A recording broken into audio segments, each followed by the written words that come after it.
dos pacientes que vimos en la anterior clase. Una tiene un hipotiroidismo primario. Vale decir que la afección está en la glándula tiroidea. ¿Cómo está? La TSH está elevada porque el eje hipotálamo hipofisario está íntegro. Como tenemos un mecanismo de retroalimentación negativa, esa TSH trata de compensar la falencia en cuanto a concentración de hormonas tiroideas. Acúmulo de mucopolisacáridos me dan esa facies mixedematosa, ¿ya? Ven ustedes los párpados, la cara abotagada, y toda la función de toda la economía del organismo está alterada. Ya les he dicho, hasta la mitocondria actúa de mejor manera con hormonas tiroideas. Entonces, lo que hemos comentado es poco. Ustedes pueden leer y ampliar sus conocimientos en cuanto a signos, síntomas y efectos de las hormonas tiroideas. La de al lado, también les comenté en la anterior clase, es una paciente que vino en shock. Le empezamos en emergencia, le estudiaron, la compensaron, le pusieron volumen y bueno, despertó. Ya en sala, me tocó a mí, estaba en mi sala, empezamos a estudiarla porque no había hipotiroidismo ni signos y síntomas facilitos, así como se los muestro. Y empezamos a indagar un poquito porque había hipotensión, algo de alteraciones hidroelectrolíticas, pero después, si ustedes observan, no tiene cejas y la cola de la ceja está desaparecida. Esta paciente es hipotiroidea, pero tiene algo de cola de las cejas. También están caídas. Esta señora no tiene nada. Entonces, al examen físico la revisamos, ausencia total de vello axilar, púbico y además en la cola de las cejas, facies abotagada, pedimos perfil de hormonas tiroideas y su TSH estaba baja y las hormonas tiroideas también. Pero también pedimos cortisol, porque dentro del interrogatorio y la anamnesis, se los puso fácil, ahorita está bien facilito, ¿no? Pero es complicado. Dentro de la anamnesis nos había referido que la última menstruación que la tuvo fue antes de embarazarse, era joven, y que tuvo un embarazo muy complicado, mucho sangrado. En el momento del parto, por el sangrado le transfundieron 2, 3 unidades de sangre y nunca más tuvo menstruación. De hecho, no dio de lactar al producto, a su bebé. Entonces, coincidían los resultados de una alteración no solamente de las hormonas tiroideas, sino también de la concentración de cortisol con un síndrome de Sheehan, una necrosis de la hipófisis por hipoperfusión por el sangrado. Ok, entonces son dos pacientes, aunque sea hipotiroidismo primario o un hipotiroidismo secundario, ¿sí? El tratamiento es el mismo. Lo que van a recibir son hormonas tiroideas. En relación a la etiología, también ya lo hemos comentado. En mayor porcentaje, una tiroiditis autoinmunitaria de Hashimoto, que ya les dije, en la etapa tardía ya no tiene bocio. ¿Por qué? Porque está destruida la glándula tiroides. Ha sido reemplazada por los fibroblastos, por tejido fibrótico. Deficiencia de yodo, esta sí tiene bocio porque hay una TSH elevada y como la glándula está íntegra, pues hay crecimiento, vascularidad. La ablación de yodo radioactivo o quirúrgica de la glándula me permite también poder diagnosticar a estos pacientes con hipotiroidismo. TSH elevada, T3 y T4 bajas. Enfermedades de la hipófisis o del hipotálamo, como el Sheehan, o otros que luego vamos a comentar. Secundaria, fármacos, N cantidad de fármacos que pueden incidir en cuanto a la estimulación de la TRH, a la liberación de T3, T4, a la proteólisis, a la yodación, etcétera, etcétera.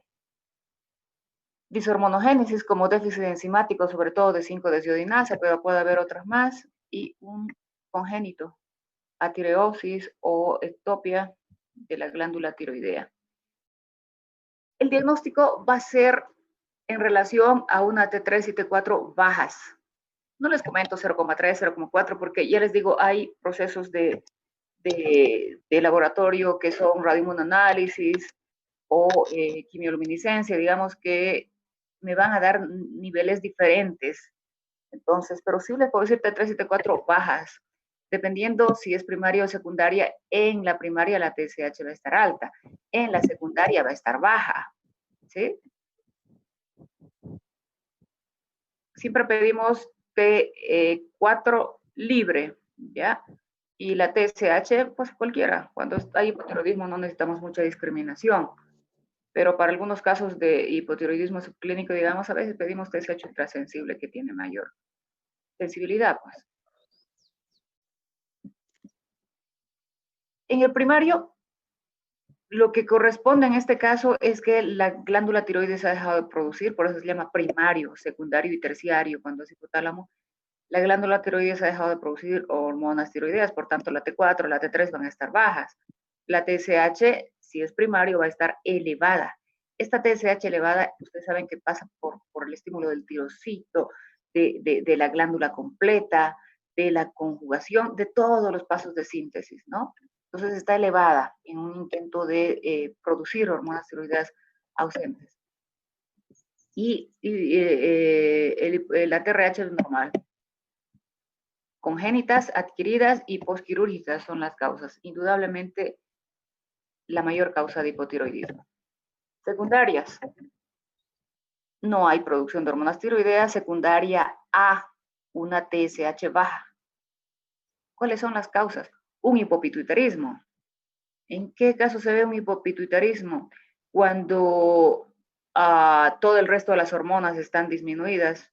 Probablemente podría ser, digamos, un Sheehan, porque acá la alteración ha sido vascular, la irrigación ha sido nula en ese caso esta paciente, y por supuesto ha habido una necrosis. O un tumor productor de GH, por ejemplo, hormona de crecimiento, o un prolactinoma, que crece, 0,8 pesa, 1 centímetro de tamaño, que crece este macroadenoma, sobre todo GH, a expensas del resto de los tejidos que son mínimos. Entonces todo el resto está depletado, ¿sí? Excepto GH, hormona de crecimiento. Entonces, TSH bajas y T3 y T4 bajas. Hipopituitarismo, tumores de hipófisis, granuloma hipoficiario, necrosis hipoficiaria, como el caso que les he comentado, que es una exquisitez del diagnóstico. Estas son las cosas que a mí me han permitido quedarme en el Hospital Viedma, aunque hubiese ganado un concurso en el seguro universitario donde tiene seguridad, pues seguridad en cuanto a la jubilación, en cuanto a todo absolutamente, pero somos médicos, estamos para servir, no para servir de la medicina. Entonces ahí estoy y cuando yo veo ese tipo de pacientes me siento recompensada porque esos casos no los vas a ver en cualquier lugar. Los vas a ver en un lugar donde hay un flujo de pacientes alto y además hay una satisfacción de poder servir con tus conocimientos al resto de los pacientes. Muy poco frecuente, hipotiroidismo terciario. TSH baja, T3 y T4 bajas y una TRH también baja.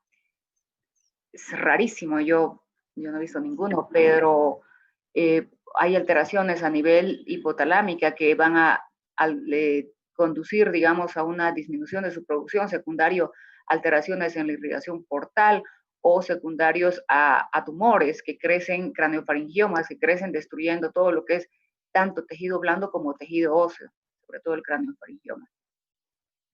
Les decía que de una u otra manera el tratamiento va a ser el mismo. Vamos a usar la porción sintética levo, de ambas es levo, de T3 y T4 es levo, ¿ya? Pero en este caso, por la vida media, se prefiere usar levotiroxina, porque la liotironina o T3, triotironina, tiene una vida media de 0,75. Sí. De 24 horas, ¿verdad? Entonces, esta me da estabilidad. Esta me sirve. Es la única que tenemos en Bolivia. Antes teníamos Novotiral, que era un comprimido mixto de T4 libre en 75, 25 y 30 de T3, que te podía servir para algún tipo de pacientes. Es cardiotóxica, te puede aumentar el efecto de las hormonas en el corazón. Y bueno, ahora ya no tenemos ninguna, nada más que T4. ¿En qué casos me serviría una T3? En el caso de que hubiese una dishormonogénesis con déficit de 5-desiodasa o 5-desiodinasa. Vamos, como médicos generales que estamos formando, vamos a dar solo 2 dosis. En los lactantes, imperativo, un diagnóstico precoz, 10 a 15 microgramos por kilogramo día. ¿ya? En el adulto varía un poquito. Ustedes van a ver que en algunos libros dice de 1 a 2, en otros libros como el Goodman dice 1.6, en el Katsu 1.7, no importa. Calculen 1.6, calculen 1.7, pero nunca le vamos a dar dosis plenas de inicio. Vamos a disminuir un poquito. ¿Ya? Si fuese 60 kilos de peso ideal, ojo, ideal, no real, por razones obvias. Digamos, 60 kilos y por 7, 42, llevas 4, 6 por 1, 4 más 6, 10, 100. Si es 60 kilos, te sale 100 microgramos. No le voy a dar 100. Probablemente empiece con 50, vaya subiendo a 75 hasta ir encontrando las dosis, modificando cada mes o cada 6 a 8 semanas. ¿En qué me voy a basar? En la T4. T4 libre y la TSH me va a servir para ver en qué momento está totalmente controlada. En los hipotiroidismos de larga duración, aquel paciente de, a ver, ¿qué les digo?, de 70 años que ha venido descompensado y que nunca le habían dicho que tenía hipotiroidismo, o que sí tenía hipotiroidismo, pero hace 30 años que no se trata, no le voy a dar dosis plenas. Voy a ir subiendo de 12.5, luego a 25, luego a 50, ¿sí? Para ver el efecto de las hormonas tiroideas depletadas por tanto tiempo. Sobre todo por la cardiotoxicidad, les estoy diciendo. En relación a los efectos tóxicos, es toda la exageración de los signos y síntomas de la función tiroidea, tal cual sería un paciente con hipertiroidismo por exceso de dosis. Entonces habrá pérdida de peso, palpitaciones, taquicardia, diarrea, alteraciones en cuanto a crecimiento, insomnio, maduración ósea acelerada, etcétera, etcétera. Ahí están las otras dosis. De recién nacidos a 6 meses, 10 a 15, de 7 a 11 meses, 6 a 8, de unos 5 años, 5 a 6, va disminuyendo. De 6 a 10, 4 a 5, de 11 a 20 años, 1 a 3 y de adulto 1 a 2. Nosotros vamos calculando de acuerdo al tipo de paciente que tenemos. Los cálculos se basan en el tipo. Hay algunos factores que van a alterar la dosificación de la levotiroxina. Lo primero, las crucíferas, las plantas crucíferas que son bociógenas y que van a alterar la dosificación de nuestro fármaco prescrito. Lo segundo que hay que tomar en cuenta es repetir hasta el cansancio al paciente que lo debe tomar en ayunas, siempre en ayunas, para que exista una buena absorción. De nada sirve que tú calcules la dosis adecuada, que tengas mucho conocimiento, criterio, y el paciente se olvida y cuando está desayunando, antes de ir al trabajo, toma la tableta. No se va a absorber la totalidad del fármaco. Entonces, ese es el primer paso. Pueden aumentar los requerimientos de la dosificación. A ver, por favor, apaguen sus micrófonos.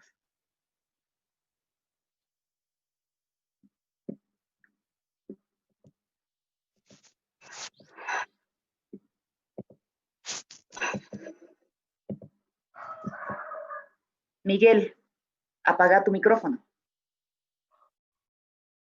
Gracias.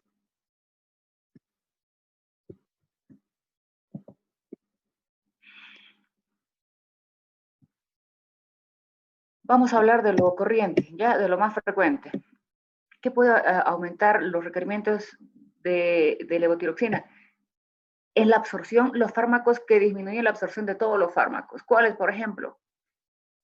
Secuestradores de ácidos biliares, colestiramina, colestipol, colesevelam, antiácidos con aluminio, inhibidores de la bomba de protones, sucralfato. Conocemos, hemos visto ya fármacos gastrointestinales y entendemos por qué. Carbonato de calcio, aglutinantes de fosfato, picolinato de cromo, raloxifeno, de uso frecuente, sales de hierro también, algunos alimentos con soya. Estos van a disminuir la absorción. Los fármacos inductores enzimáticos, rifampicina, fenobarbital, fenitoína, sertralina, por razones obvias va a metabolizar más rápido la levotiroxina y la concentración va a ser subterapéutica. Amiodarona inhibe la conversión de T4 en T3, tal cual lo hace la 5-desiodinasa.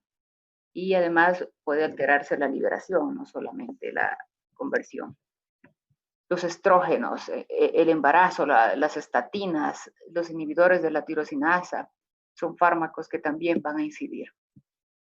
Metformina puede disminuir la TSH sin modificar la T4 libre, es frecuente. y la edad avanzada, pero la edad avanzada por factores protectores sobre todo. ¿Qué me interesa del tratamiento? Mi objetivo es resolver los signos y síntomas, ¿sí?, del paciente. Normalizar los valores de TSH, T4 libre.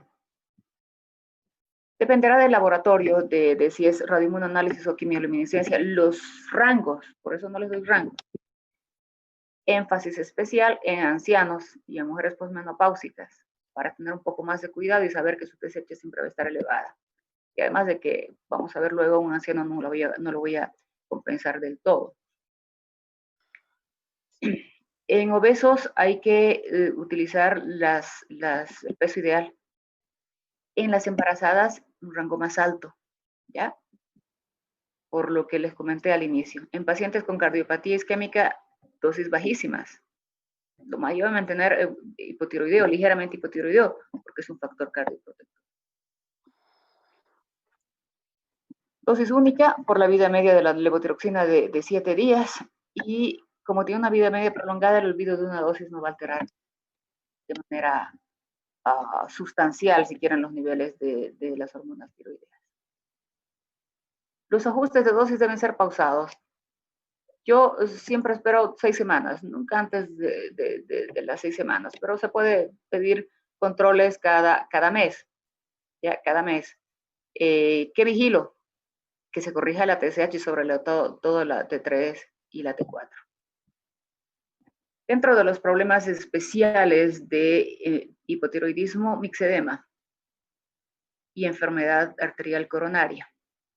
Me imagino un paciente entonces de 70, 75, 80 años, ¿verdad?, que de pronto tengo un hallazgo de hipotiroidismo o el antecedente de hipotiroidismo y bueno, nunca se ha controlado, viene al control. Voy a recordar siempre que las hormonas tiroideas tienen un efecto no genómico en el corazón relacionados con la bomba de calcio y además con la sensibilización de los receptores beta. Y que si yo administro a dosis plenas a este paciente el requerimiento de levotiroxina, lo que voy a tener es taquicardia, lo que puedo tener es arritmia, lo que puedo tener más en este paciente es isquemia. Entonces, nunca lo voy a compensar. De hecho, su hipotiroidismo es un factor protector sobre su corazón, pero sí le voy a dosificar dosis bajitas de levotiroxina, 12.5, 25 de pronto, llegar hasta 50 y hasta ahí. En el coma mixedematoso, aquí hay acúmulo de ácido hialurónico, edema, el epitelio intestinal está alterado en su absorción, y es la exageración de los signos y síntomas. Hay hiponatremia, hipoventilación, acidosis por falta de ventilación. La levotiroxina se va a administrar, por tanto, por vía endovenosa y a dosis altísimas para corregir de mejor manera. Lo que va a salvar a este paciente probablemente sea de la ventilación. Si voy a administrar alguna solución parenteral, esta va a ser fisiológica mínima al iso o hipernatrémica por la depresión. Jamás, aunque tenga algo de hipoglucemia, porque pueden tener, le voy a dar un glucosado porque es una solución hipotónica, porque estaría diluyendo más su sodio. Hay hipotermias marcadas de 24, 25, 20 y menos de 30, así como las que nos toman en los supermercados ahora igualito. ¿Qué cuidados en el embarazo? Lo primero que tengo que pensar es en el producto. En el producto que hasta las 12 semanas depende completamente de las hormonas tiroideas en cuanto a crecimiento, desarrollo. Y que por tanto un diagnóstico también tardío en una mujer embarazada podría darme lugar a alteraciones, sobre todo en el sistema nervioso. Entonces mis correcciones van a ser muy bien programadas, muy altas en relación al basal de T4, y si es una mujer que ya tiene el antecedente de hipotiroidismo previo al embarazo, ¿se acuerdan de la TRH? Globulina fijadora de tiroxina, esta va a estar elevada. Por tanto, la porción de fármaco libre que me va a dejar va a ser muy pequeña. ¿Qué tengo que hacer? Su dosis la voy a incrementar en un 25 a 30%. Si Si digamos estaba con 75, pues su dosis va a ser 90 y tantos, ¿no? Voy a redondear probablemente a 100. Y la voy a monitorizar mucho más frecuentemente, cada 4 semanas durante la primera mitad del embarazo, cada mes, y después entre la semana 26 y 32.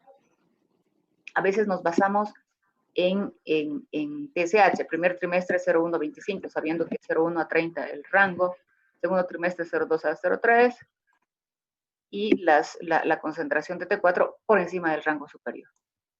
¿Por qué? Porque el crecimiento y desarrollo depende de la mamá. Si la mamá tiene problemas en cuanto al metabolismo, lo propio va a ocurrir en el producto. En el subclínico, ¿cómo es subclínico? Otra vez. Nicole, Fabiana, apaga tu micrófono. Oye, por Dios, Fernando Condori, tu micrófono. ¿Cómo es que no ingresan con el micrófono apagado? Habemos hartas personas aquí.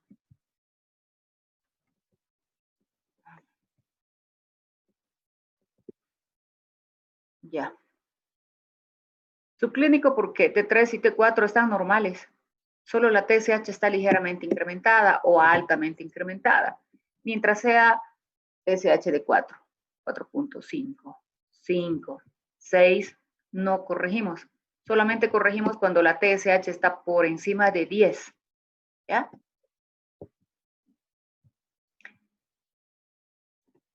Dentro de los objetivos les he puesto la bibliografía, muchachos.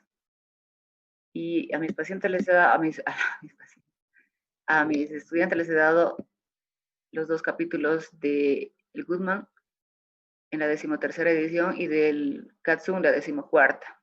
Ahí está todos estos detallitos que quiero que los lean, no solamente para tomarles en el examen, sino para que sepan cuáles son los fármacos que pueden alterar desde la captación, la síntesis de hormonas, el acoplamiento, la yodación, el aumento del estímulo de la globulina fijadora de tiroxina, el aumento de la unión a la globulina, a la globulina fijadora, todo, absolutamente todo. Léanlo, este cuadrito está ahí, y yo voy a hacer énfasis en los factores, en los fármacos más frecuentes, amiodarona, litio, interferones y tirosinacinasa. Pero voy a recordar que puede haber cambio en la síntesis de las hormonas tiroideas, que puede haber alteraciones en el metabolismo de T3 y T4, y voy a suponer que ustedes ya lo han leído, ¿ya? Hipotiroidismo inducido por fármacos. Depende para la terapia de reposición, depende cuánto tiempo va a recibir el paciente el fármaco que está conduciendo a la alteración de las hormonas tiroideas. Si va a ser por largo periodo de tiempo y no hay otro fármaco que se pueda reemplazar, no, pues tengo que hacer una reposición, ¿sí? Ahí está amiodarona, litio, interferones. Amiodarona puede producir hiper e hipotiroidismo. Luego lo comentamos. En relación al hipotiroidismo y pediatría, esto es campo del especialista, ¿ya?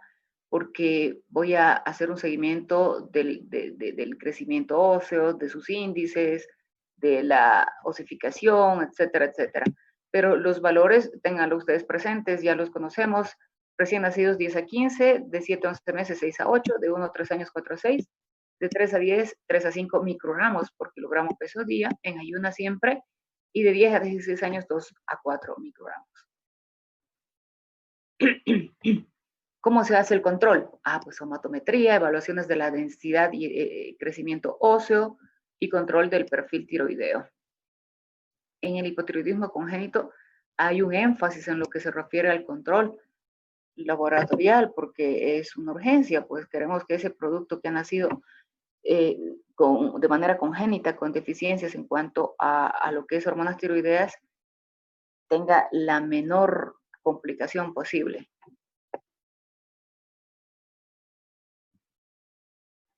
Resumiendo, entonces, yo voy a tener un paciente con hipotiroidismo siempre con una TSH elevada. Estoy hablando del primario, ¿ya? Primario. Sin embargo, esta TSH elevada me puede dar o no bocio, por lo que hemos comentado. Los pacientes con deficiencia de yodo son los que van a tener más bocio.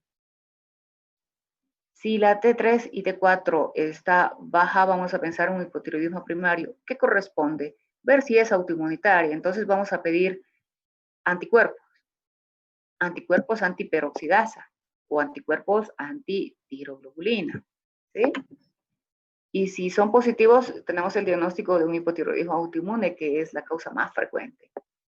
Si no es autoinmune, hay que descartar otras causas de hipotiroidismo o como deficiencia de yodo. Si es un hipotiroidismo subclínico, yo voy a ver si tiene factores de riesgo, ¿ya? ¿Cuáles son los factores de riesgo? Una TSH mayor a 10, un ecocardio compatible con tiroiditis, anticuerpos tiroideos, bocio y antecedentes familiares, en cuyo caso sí podría tratar con T4. Muy bien.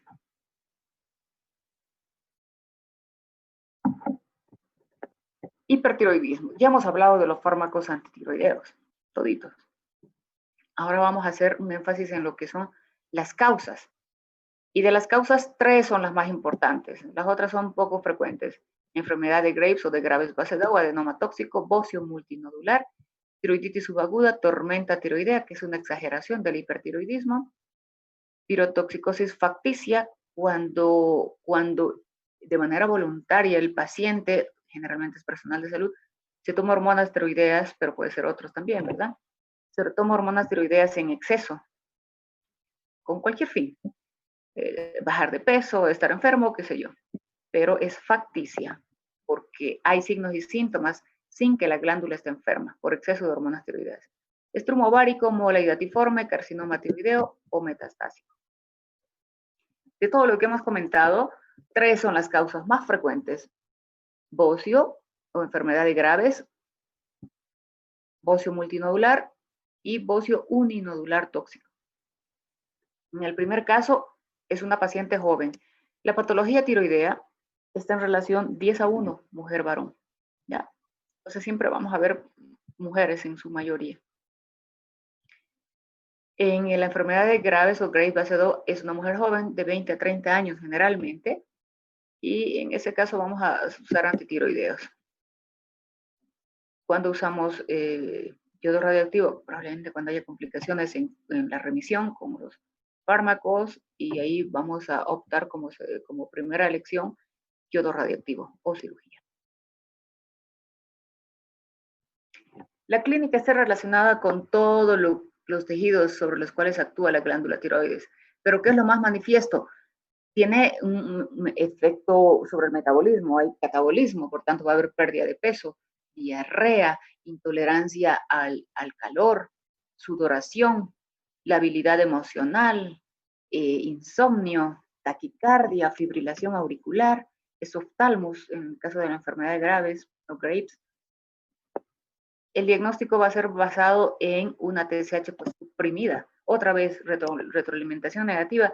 Si hay exceso, estas actúan por la vía corta hacia TSH y la vía larga hacia TRH, suprimiéndolas.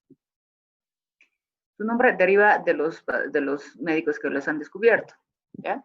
Son 2, Carl Adolf von Basedow y Robert Graves o Robert Graves. ¿Qué caracteriza? Una triada en la que hay una hiperplasia difusa, que es el bocio, con una hiperfunción, signos y síntomas exagerados de las hormonas tiroideas, tirotoxicosis, una oftalmopatía infiltrativa y un bocio difuso. El libro describe a veces tétrada con un mixedema pretibial, poco frecuente. ¿Cómo es la etiopatogenia?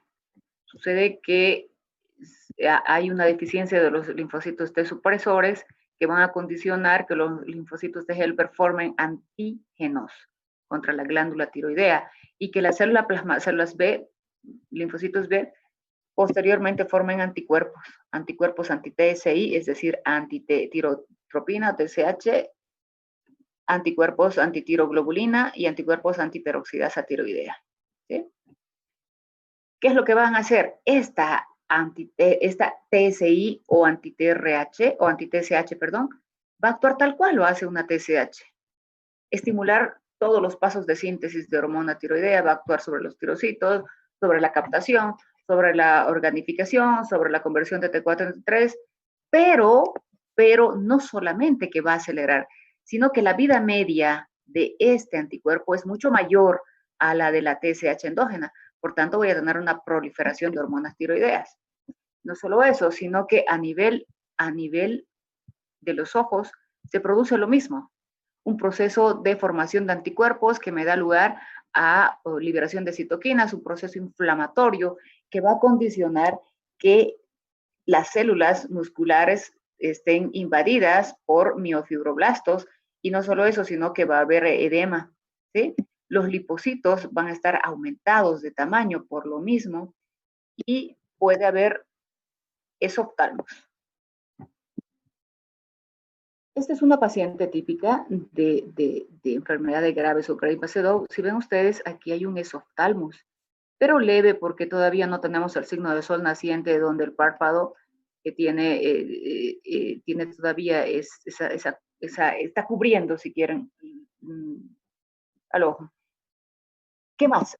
Si ustedes ven acá, está marcadísimo la hipertrofia de la glándula tiroides. Es un bocio difuso, toda la glándula está hipertrofiada, sin que ello salve a esta glándula de tener nódulos, ¿ya? En algunos casos. Además hay hipertiroidismo, todos los signos y síntomas que ya conocemos. Estas son nuestras pacientes que vemos a diario. Es una paciente joven con un bocio difuso. En ella no se ve claramente un esoftalmos marcado. Esta paciente sí es un poquito más mayor, probablemente unos 30 y tantos, pero sí ya tenemos esoftalmos. Además, ella tiene onicólisis, ¿sí? Uñas de Plumber le llaman otros. Es una destrucción de las uñas, y aquí está el bocio perfecto. Vemos también pacientes embarazadas con enfermedades graves Basedow. Aquí vamos a tener, sí se puede, si la paciente, por ejemplo, ella ya no está en las 12 primeras semanas, debe estar en el cuarto o quinto mes. Entonces, ¿qué le doy? Metimazol, ¿no? Pero si estuviera antes, 4 semanas, 8 semanas, daríamos seguramente propiltiuracil. No voy a hacer mucho énfasis en las alteraciones, órganos y sistemas. Ustedes ya las conocen, las hormonas tiroideas afectan en lo que es todos los tejidos, pero corazón y la producción de calor se ven, y el metabolismo se ve mucho más afectado. De tal suerte que esta paciente va a tener pérdida de peso, pero no solo eso, sino va a tener debilidad muscular. Ella no puede subir las gradas normalmente, llega al primer piso y tiene que descansar por el efecto catabólico. Intolerancia al calor, onicólisis, aumento de pigmentación cutánea, un cabello fino, frágil. Puede estar relacionado con patología autoinmunitaria e ir acompañado de vitiligo. Si nosotros vemos vitiligo y hipertiroidismo, hay que pensar en que puede haber otras alteraciones autoinmunitarias. Yo he visto un caso de deficiencia de anemia perniciosa, pero si no hubiera visto el vitiligo, probablemente no lo haya relacionado. En el corazón, efecto no genómico relacionado con los receptores de calcio, incremento de calcio a nivel del retículo sarcoplásmico, sensibilización de los receptores beta, me dan taquicardia, fibrilación auricular. En el aparato digestivo, deposiciones diarreicas, aumento del peristaltismo. En el sistema nervioso, la habilidad emocional, insomnio, nerviosismo, temblor de extremidades fino, distal, porque puede ser de manos, puede ser de lengua, de párpados. Miastenia tirotóxica, porque hay esa fatigabilidad. Bocio difuso. No necesita una gamografía. De hecho, ya la gamografía ya no se utiliza, pero nada más se los muestro para que vean la captación. Está captando toda la glándula tiroidea por la función en relación a lo que es yodo y a lo que es producción de hormonas. La oftalmopatía, como hemos visto, está en relación con la formación de anticuerpos. Por tanto, si yo corrijo la producción de hormonas tiroideas, esta oftalmopatía también va a ser corregida. paulatinamente. Las complicaciones, una cardiopatía tirotóxica, un esoftalmos maligno muy poco frecuente y una tormenta tiroidea con mortalidad muy alta. El diagnóstico en base a la clínica, laboratorios. El tratamiento para la oftalmopatía tirotóxica, si es leve, solamente lágrimas artificiales, ¿ya? Pero si es ya moderado o grave, va a necesitar corticoides para disminuir la respuesta inmunitaria a ese nivel. Primero tópicos y después sistémicos. Y finalmente, si es maligno, una descomprensión quirúrgica, ablación, retirar el tejido adiposo, etcétera, más complicado, ¿verdad?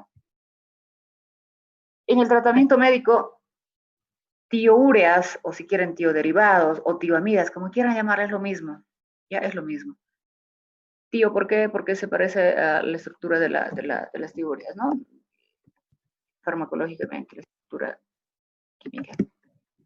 Propiltiroxilo y metimazol. Hace unos 4 años o 5 que recién tenemos metimazol. Antes no tenía un registro sanitario, lo podíamos conseguir, pero era un poco más caro y solo la farmacia San Elías traía, y bueno, ahora ya no hay mucho propiltiuracilo y sí metimazol. Favorable porque el propiltiuracilo está relacionado con hepatotoxicidad, con más frecuencia que el metimazol. Vida media corta, ya lo hemos visto, 6 horas, en cambio 24 horas para el metimazol. Complicado porque propiltiuracilo viene de 50 miligramos cada tableta, solamente 50, y nosotros iniciamos con 300 a 450 días. Entonces tiene que tomarse 6 a 8 tabletas día, tenía que tomarse. Entonces la adherencia era complicado, había que trabajar mucho con el paciente, indicarle cuánto tiempo, qué paciencia, que sí. Ahora tenemos tabletas de metimazol de 20 miligramos y las dosis oscilan entre 10 hasta 40 miligramos como máximo. Carbimazol, metabolito activo, no lo tenemos porque no está aprobado por la FDA, sí por la EMEA europea, entonces ellos lo utilizan. En el primer caso, 3 veces al día y en el segundo caso, una sola vez al día. ¿Qué es lo que hacen? Bloquean de manera irreversible a la peroxidasa tiroidea. Bloquean de manera irreversible a la peroxidasa tiroidea. Ambos. Entonces, lo que vamos a inhibir es la organificación y el acoplamiento. Organificación y el acoplamiento. Un poquito más en detalle, propiltiuracilo además puede inhibir la conversión de la T4 en T3. Por tanto, va a ser un fármaco ideal para la tormenta tiroidea. Efectos adversos. Hay varios efectos adversos. No es muy frecuente, pero yo debo tener en mente siempre, porque debo pensarlo. Antes de utilizar un medicamento debe estar el perfil perfectamente conocido. Y estos fármacos, tioamidas o tioureas, pueden producir granulocitosis, entonces hay que estar pendientes. Y el hecho de que pidas un hemograma cada vez que el paciente va a venir al control me da una seguridad falsa a mí como médico, pero que no me resuelve el problema. Entonces yo debo educar al paciente y decir, cuando usted tenga dolor de garganta y fiebre, tiene que venir inmediatamente, porque se presenta bruscamente. Si yo la controlo cada 2 meses, ¿ustedes creen que voy a poder diagnosticar yo de manera precoz? No, es el paciente el que me va a guiar a una granulocitosis. Entonces le enseño que cuando tenga fiebre, que cuando tenga dolor de garganta, acude inmediatamente para pedirle un hemograma. Y así lo estoy haciendo mejor. Puede haber hipersensibilidad, fiebre, trastornos gastrointestinales, hepatotoxicidad. Si voy a utilizar antitiroideos en los pacientes va a ser seguramente, o sea, en todos, pero como base, como monoterapia, va a ser en las glándulas bien pequeñitas, las cuales yo voy a mantener la dosis elevada por los primeros meses, luego dosis mínimas de 5 o 10 durante 1 año y medio o 12 meses. En ese lapso de tiempo voy a controlar y remitir la enfermedad y no necesita nada más. Nada más. Afuera toman como primera elección ablación por radioterapia, yodo radioactivo. Y puede ser quirúrgica también. No, quirúrgica cada vez menos por el riesgo de hipoparatiroidismo, por el riesgo de sección del nervio laríngeo recurrente. Quirúrgica, ¿qué voy a hacer? Voy a resecar parte de la glándula, va a ser subtotal, porque vamos a dejar unos 5 gramos, y si es menos de 5 va a quedar con hipotiroidismo, y si es superior a 10 va a tener hipertiroidismo por recidiva. Si es una glándula grande, antes se trataba con Lugol, 3, 4 gotas al día por 7 a 10 días, ¿no? Para reducir la vascularidad y el tamaño, ya lo hemos comentado previamente. Bioderivados o tiamidas, propiltirosilo, metimazol, en nuestro caso metimazol, y la signosintomatología del paciente, se los he comentado también antes, es secundaria a la hiperproducción de hormonas y también secundaria a la sensibilidad de los receptores beta. Les dije que la glándula tiroides es una glándula típicamente de depósito, tenemos hormonas para 4 meses, 4 semanas. Entonces no voy a poder disminuir el metabolismo inicialmente, pero sí puedo aliviar los síntomas del paciente en relación a la taquicardia, a la fibrilación, al temblor distal. Entonces, durante ese tiempo, un mes, mes y medio, voy a usar beta bloqueantes. Cualquier beta bloqueante. Únicamente cuando quiero inhibir la conversión de T4 en T3 uso propranolol a dosis alta, como 40 miligramos cada 6 horas, que así nunca lo hacemos, ¿ya? En tal caso, para el objetivo planteado, alivio de los síntomas por aumento de la sensibilidad beta, me sirve cualquier beta bloqueante. Si tiene asma, ninguno, pero bueno, el propranolol es no selectivo, mejor me sale un metoprolol, por ejemplo, si el paciente puede comprárselo, porque su perfil es mucho mejor cinético y dinámico que el atenolol de antes, ¿no? Pero si estamos en el seguro, probablemente también podemos utilizar atenolol. Si es asmático, DSM es otra alternativa. Yodo radioactivo para los que tienen más de 30, 40 años de preferencia. Hay que palpar bien, hay que pesar bien la glándula, 80 microcuris por gramo de tejido tiroideo, llegando a un total de 10 a 15, dependiendo de la glándula, ¿no? Este es el rango. Microcuris o milicuris. ¿A quién se debe su nombre? ¿Alguien sabe? Por Dios, no me decepcionen. 30 puntos para todos, alguien. ¿Esa medida en base a qué? ¿Microcuris o milicuris? Marie Curie. Claro, por supuesto, Marie Curie. Que además, ¿qué otra tiene? ¿Qué es? ¿Única en qué? Es la única persona que ha recibido 2 premios Nobel. Física, además. Y que lamentablemente dentro de todo lo que ha sido su investigación, ella y su esposo han fallecido por la radiación, ¿verdad? Sí, entonces es la única mujer, única, además mujer con 2 premios Nobel, o sea, no podemos ignorar esas cosas, ¿no? Entonces, microcuris o milicuris. Hay que evitar el uso de ioduros porque van a interferir con la captación del yodo radioactivo. No solo eso, sino que una semana antes de preferencia hay que suspender las tioureas para que la ablación sea adecuada. Tiene una vida media de 5 horas a 7 días, ¿se acuerdan? Entonces probablemente después de 30 días recién empiece a emitir la radiación que tiene un grado de penetración, como lo hemos dicho ya, de 400 a 2000 micrómetros. Entonces, en 2 semanas, o sea, 3 meses, yo voy a tener ya un efecto del yodo radioactivo. Y sin embargo, si no hay un efecto porque me equivoqué en la dosis, porque algún factor interfirió en cuanto a la emisión de rayos beta, recién después de 5 meses puedo repetir la dosis. Ese es el problema con yodo radioactivo, que hay que saber dosificar de manera adecuada. En La Paz es el lugar más económico. Los mandamos al INAMEN a nuestros pacientes porque no tienen dinero y bueno, hay también tratamiento privado que salen, dependiendo si es Cochabamba, dependiendo si es Santa Cruz, por encima de $1000. Pero allá puede salir hasta menos de 2000 bolivianos. Efectos adversos o consecuencias, hipotiroidismo. Comentamos las leucemias, pero nunca hemos visto un caso así. Cáncer tiroideo por la irradiación a los que estamos sometiendo, irradiación a gónadas. Son 70 años de uso del yodo radioactivo y nunca ha habido esto, ¿ya? Pero se prefiere por aquello usar en mujeres después de que han tenido los hijos, aunque Les digo, es seguro. Uninodular o enfermedad de Plummer-Pinson. Esta se caracteriza porque ese bocio tóxico es único. ¿Cuál va a ser el tratamiento? Quirúrgico o radiación. ¿Sí? Es hipercaptante. Antes hacíamos gamografía, ahora ya no lo hacemos. Es hipercaptante. Es autónomo porque ¿quién está comandando ese nódulo?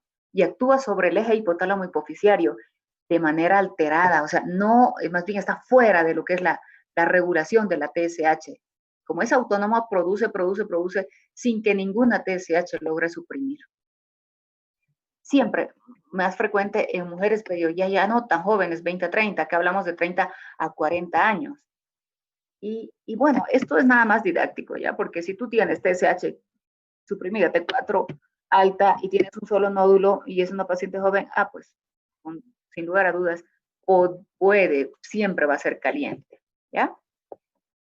Ahí está, 30 años, más mujeres, pero también puede ser un varón y en algunos casos por la edad, a esta edad generalmente es un multinodular, pero esta mujer ha venido con un bocio único, además tiene disfonía y además no es como estas pacientes que lo tienen 1 año, 2 años y que después recién vienen. Esta paciente acudió porque fue la evolución tórpida, rápida. Pedimos laboratorios, una TSH que nos hacía dudar pensando estaba muy suprimida, una T4 ligeramente elevada, y lo que vemos en la radiografía antes de hacer todos los estudios es esto, es una metástasis, pero un carcinoma anaplásico con un pronóstico muy, muy malo a corto plazo. Bocio multinodular tóxico. Estos pacientes se caracterizan, mujeres, estas pacientes en su mayoría, porque ellas han tenido bocio endémico, hipotiroidismo por deficiencia de yodo. La mayor parte de ellas, y nos damos cuenta por la edad de las pacientes. Ustedes saben que a partir de los 70 recién empezaron a usar en Bolivia sal yodada, que es la única fuente de yodo. Entonces, por la evolución, estas van a tener bocio multinodular. En su mayoría hay otras causas también. Por ejemplo, esta señora por la edad probablemente ha consumido sal yodada, ¿no? Pero esta estoy segura de que no, de que ha consumido sal de molde. Y ahí están, esa es la edad de los pacientes relacionados. ¿Cuál es el tratamiento? Quirúrgico. Es una ablación completa, total, de toda la glándula, ¿ya? De toda la glándula. Si tú dejas un pequeño 5 gramos, no, pues ese tejido va a tener recidiva. No vale la pena. Otro cuadro. Todas, el uninodular y el multinodular, hasta que la operen, debe recibir metimazol en nuestro caso. En el caso en que no tengan metimazol, propiltiracina. Todas, ¿sí? Deben ir a la cirugía eutiroideas. De otra manera, la manipulación y todos los procedimientos a los cuales vas a ser sometido me podría desencadenar una tormenta tiroidea. Entonces, el tratamiento que reciben previo a la cirugía son antitiroideos. Tiroiditis subaguda. La tiroiditis subaguda es un cuadro pasajero secundario a una infección viral o bacteriana. ¿Qué tuvo? Pues tuvo una faringitis o tuvo un cuadro viral a nivel de faringe que ha desencadenado, ha sido tal el grado que ha desencadenado inflamatorio, que ha desencadenado una destrucción de la arquitectura de la glándula tiroidea de manera completa. Entonces lo que tengo yo es que toda esa hormona tiroidea que estaba almacenada para 6 semanas se libera al torrente sanguíneo. ¿Y qué tengo? Pues tengo una primera fase de signos y síntomas de hipertiroidismo. ¿Por qué digo una primera fase? Porque después de que se reestructure otra vez esa arquitectura va a pasar a una fase como está vacía la glándula de hipotiroidismo. Otra vez se va a empezar a almacenar y ese tiempo va a durar alrededor de 2 meses. Entonces es autolimitada la fase de hipertiroidismo, siempre autolimitada. Se caracteriza porque el paciente tiene fiebre, pero un dolor muy, en los libros dicen exquisito, pero es intenso, típicamente en la parte de la región anterior del cuello irradiado a los oídos. El paciente no lo tolera. ¿Qué le damos después de ver una proteína C reactiva, una vez elevada y las pruebas de función tiroidea? AINES, ¿ya?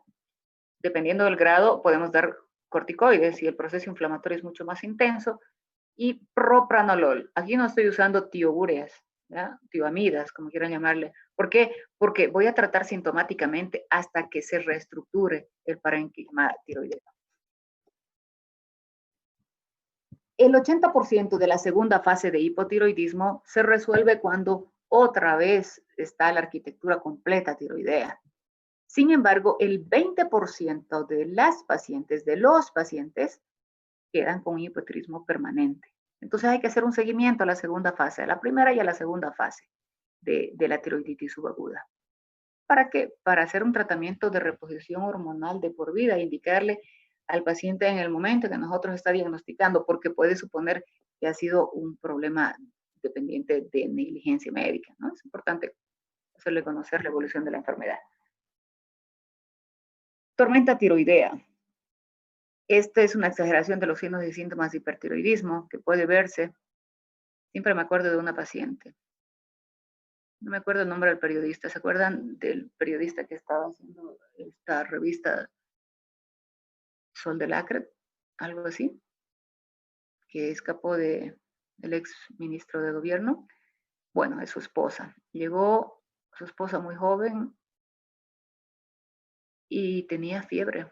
La vi en el consultorio por fiebre, no por nada, pero era una fases característica, joven, la piel, era todo relacionado con patología tiroidea. Le pedimos laboratorios, estaba con hipertiroidismo, había caquetizado por la fiebre, estaba así una semana.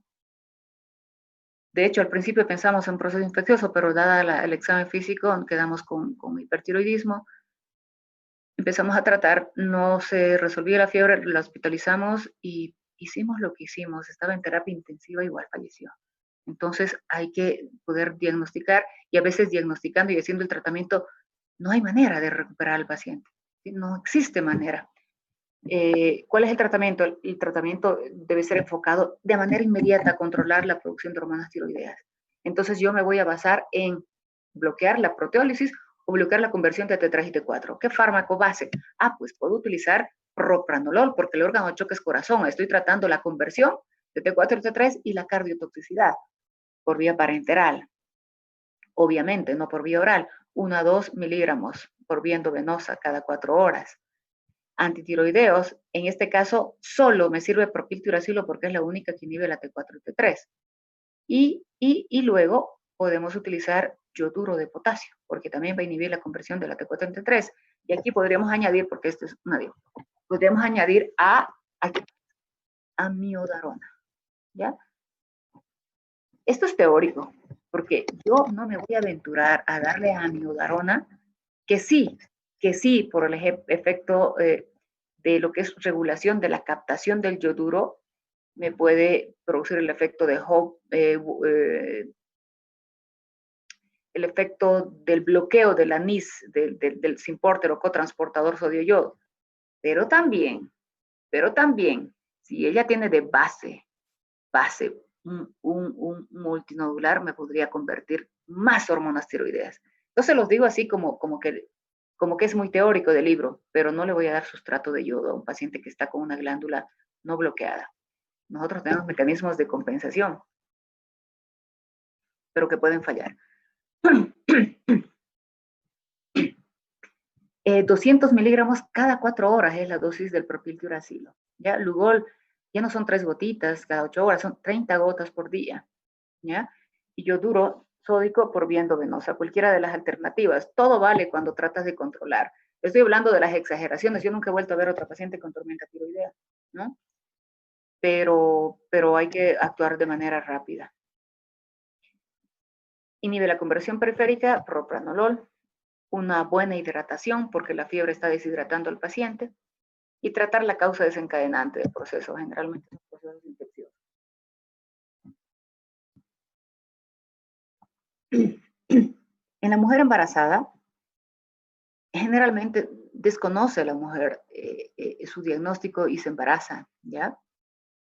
Porque a mí me parece criminal que una mujer embarazada, que una mujer sepa de su cuadro hipertiroideo y se embarace, por los riesgos que implica aquello, ¿no? En las 12 primeras semanas, si desconocía, lo mejor es usar propiltiuracilo. porque se une a las proteínas y va a pasar muy poca cantidad del medicamento a la barrera fetoplacentaria. ¿Por qué no quiero que pase? Ya saben ustedes que puede producir agenesias, alteraciones sobre todo en el cuero cabelludo y dérmicas, ¿no?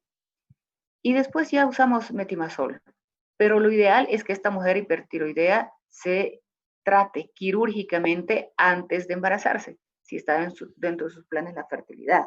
Es responsabilidad del médico y de la paciente. El médico debe informar para que la paciente decida. Si nosotros no informamos a una paciente, estamos omitiendo. Y la omisión también es negligencia. La tiroidectomía subtotal va a estar indicada después del segundo trimestre del embarazo. Sí lo amerita, ¿ya? Siempre es un riesgo someter a la anestesia y todo lo que es el tratamiento quirúrgico. En la enfermedad de Graves neonatal puede ocurrir dos cosas, ¿ya? Igual que todo, la inmunidad puede atravesar a través de la barrera fetoplacentaria los anticuerpos, o sea, la formación de antígeno y posteriormente los anticuerpos, lo propio puede ocurrir. Los anticuerpos atraviesan, van a ser autolimitados. Va a durar lo mismo que el sistema inmunitario en protegernos, alrededor de 2-3 meses, ¿verdad? A veces puede haber una transmisión genética también, en cuyo caso no va a ser autolimitado. Ambos tienen TSH inhibida, T3 y T4 bajas. ¿Qué es lo que voy a hacer? Pues puedo utilizar, si es que la TSH está muy inhibida, propiltiuracilo, o tratar sintomáticamente a ese paciente, inclusive utilizar prednisona. Tirotoxicosis inducida por amiodarona. Puede ser hasta de 3 tipos, ¿no? Su libro habla de 2, vamos a hablar de esos 2. Una tipo 1, inducida por yodo. Nosotros tenemos un mecanismo de autorregulación. Y si yo tengo un exceso de yodo, automáticamente el Symporter regulado por la TSH se bloquea y no hay un ingreso del yoduro que nosotros comentamos al inicio. ¿Sí? Hay un fenómeno de Wolff-Chaikoff que es alteración en la regulación. El exceso de yodo me provoca producción de hormonas tiroideas. A eso se llama tipo 1 inducida por yodo. Falla. Fenómeno de Wolff-Chaikoff. ¿Qué tiene de base? Esta paciente o este paciente no estaba sano. Tenía un bocio o tenía un bocio multinodular o tenía una enfermedad de Graves ya controlada, remitida, que ahora empieza a activarse. El tratamiento para eso es tioamidas. ¿Sí? Tioamidas. Sobre todo si se ha reactivado la enfermedad, no va a ser autolimitado. Y luego, en este caso, mientras le den unos amiodarona, será bocio multinodular, pues habrá que actuar sobre eso. El segundo caso es la exposición de yodo a gran concentración, me va a producir una agresión en la glándula, un proceso inflamatorio que va a determinar la destrucción de toda la arquitectura, por tanto va a ser autolimitado. ¿Sí? Fase de liberación de las hormonas por la destrucción, 12 semanas, 4 a 8 semanas y punto, se resolvió. ¿Cómo es así que la amiodarona produce? Ahí está la estructura, muchachos, vean ustedes. La amiodarona tiene yodo. Las tabletas vienen de 200 miligramos y 37.5% de las tabletas son yodo. Algunos no lo saben hasta ahora, pero es yodo. ¿Cuánto le estoy dando yo de yodo? Ustedes saben que el tratamiento es 200 miligramos cada 8 horas de amiodarona, es un antiarrítmico. Estoy dando, si utilizo la dosis de mantenimiento, de 275 miligramos de yodo. ¿Cuánto es la dosis del requerimiento diario? Muchachos. 150, doctora. Como máximo 150. Yo le estoy dando ¿cuánto? 50 a 100 veces la dosis de yodo a ese paciente. ¿Sí? Es interesante. Me encanta este fármaco. Y bueno, puede producir tanto hipo como hipertiroidismo. Ahora estamos hablando de hipertiroidismo. Entonces, esta cantidad de yodo, frente a la ausencia de la autorregulación del Symporter, me va a producir pues hormonas tiroideas. Algo más. El fármaco, de acuerdo a la cinética, tiene una vida media de 50 días. Pero no solo eso, sino que es un fármaco de depósito. Se va a ir a depositar sobre todo a nivel de tejido hepático. ¿Por cuánto tiempo? Pues varios meses. entonces el cuadro inducido por la amiodarona va a tardar en remitirse, aunque tenga una arritmia que sea capaz de ser tratada por otro fármaco y el cardiólogo cambie de medicación. Eso hay que tomarlo en cuenta. Hay entonces el efecto de Hot-Basedow y el efecto de Wolff-Chaikoff. Lo que tiene esta paciente es una base de bocio multinodular y una exageración de lo que es producción de hormonas secundario al exceso de dosis, efecto de Hot-Basedow. ¿Sí? La amiodarona también puede producir una alteración en el efecto de Wolff-Chaikoff, ¿sí? Es la autorregulación inducida por yodo. Por tanto, me va a producir tanto hipotiroidismo como hipertiroidismo. ¿Sí? Hipotiroidismo, dependerá del tipo de paciente. Y no solo estos efectos de Wolff-Chaikoff y Hot-Basedow, sino también la inflamación de la glándula tiroidea. Las oftalmopatías infiltrativas van en relación con la evolución de la enfermedad en el sentido de la respuesta autoinmunitaria. Si yo estoy tratando ya con metimazol y estoy controlando la enfermedad, lo propio puede ocurrir a nivel de ojo. Ya no se van a formar los anticuerpos, ya no va a haber proceso inflamatorio de los fibroblastos, de las citoquinas, de la hiperplasia de tejido adiposo a nivel de ojo y músculos retroorbitarios. Entonces se va a ir controlando. No voy a necesitar más que lágrimas artificiales. De pronto, que es una forma grave, voy a utilizar corticoides, primero por vía tópica, después por vía sistémica, radioterapia o una intervención descompresiva en las formas malignas. Ahí están los diferentes grados. Hipertiroidismo subclínico.